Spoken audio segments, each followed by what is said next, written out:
सारी मातृशक्ति, सारी महिलाओं से अपील भी करेंगे कि वो जो है कलश यात्रा में अधिक से अधिक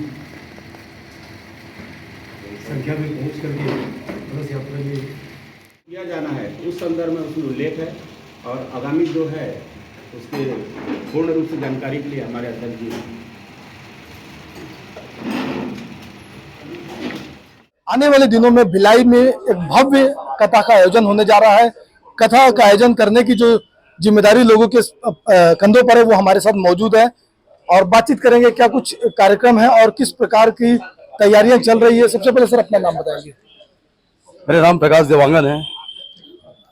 देवांगन है। ये बताइए किस प्रकार की कथा और कौन कथावाचक है जो भिलाई की पावन धरा पर आ रहे हैं।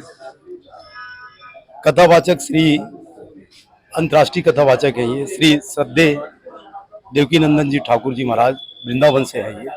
और कार्यक्रम स्थल है आपका जयंती स्टेडियम के पास स्वीक सेंटर भिलाई। किस प्रकार की तैयारियां हैं, चूंकि भिलाई में भी हम लोगों ने पंडित प्रदीप मिश्रा का कथा दिया था और काफी भव्य रूप से वो कथा हुआ था, तो आप लोगों की क्या कुछ तैयारियां समिति की।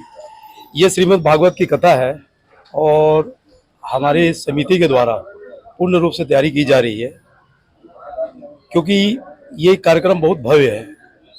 आदरणीय श्री देवकीनंदन जी ठाकुर के द्वारा जो कथा कहा जा रहा है तो उसमें काफ़ी छत्तीसगढ़ के लोगों की आने की भव्यता संख्या है। उसे देखते हुए पूर्ण रूप से समिति के द्वारा भोजन की, पानी की, रहने की, ठहरने की सारी व्यवस्थाएं निःशुल्क रूप से समिति के द्वारा तैयारी की जाएगी। अभी चूंकि कथा का समय जो है 2 महीने बाद कथा शुरू होगा और भी लोग हैं, उनसे भी हम बात करेंगे। कहाँ से लोग आएंगे इस कथा में शामिल होने के लिए और किस प्रकार की व्यवस्थाएं उनके लिए आप लोग सुनिश्चित करेंगे। देवकीनंदन जी के जो फॉलोवर्स हैं ऑल ओवर इंडिया और ऑल ओवर वर्ल्ड हैं, हम लोग कोशिश करें जितना प्रसार कर सकें।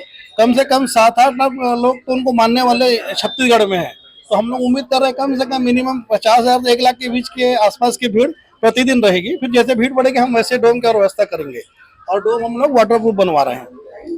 जिस प्रकार से कथा में भीड़ होगा, सुरक्षा को लेकर के आप लोगों की समिति के कितने वॉलेंटियर जो है वहाँ पे काम करेंगे। लगभग अभी 500 लोगों की लिस्ट बन चुकी है और हम कोशिश कर रहे हैं कि 1000 हमारे वॉलेंटियर जो हैं उपस्थित रहें, रास्तों में भी रहें, पंडाल में भी रहें और सारी व्यवस्था मतलब किसी प्रकार की कोई घटना दुर्घटना ना हो, इसके लिए हम अपनी तरफ से पूरी तैयारी करके रखें। प्रशासन की जिम्मेदारी तो आप लोग संभाल रहे, क्या कुछ प्रशासन से बातचीत हुई और कैसा प्रशासन और आप लोगों की समिति के बीच समन्वय बैठेगा।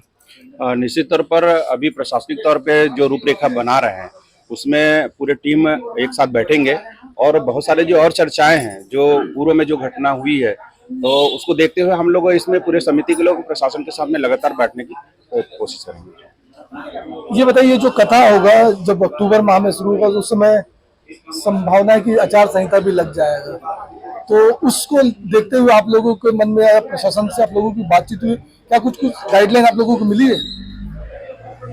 अभी उस संबंध में बहुत ज्यादा चर्चाएं तो नहीं हो पाई है, मगर ऐसा है कि चूंकि ये सार्वजनिक कार्यक्रम है तो हम प्रशासन से निवेदन तो कर ही रहे हैं और निवेदन है कि समिति के लोग और प्रशासन के द्वारा उस कार्यक्रम में जितना ज़्यादा प्रशासन से अभी सहयोग रहे और समिति का सहयोग रहे कि कार्यक्रम में किसी भी प्रकार का कोई भी बाधा उत्पन्न ना हो।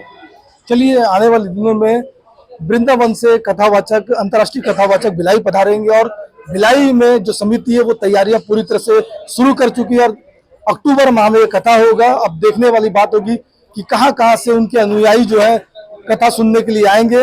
भिलाई से मैं प्रदीप विश्वकर्मा।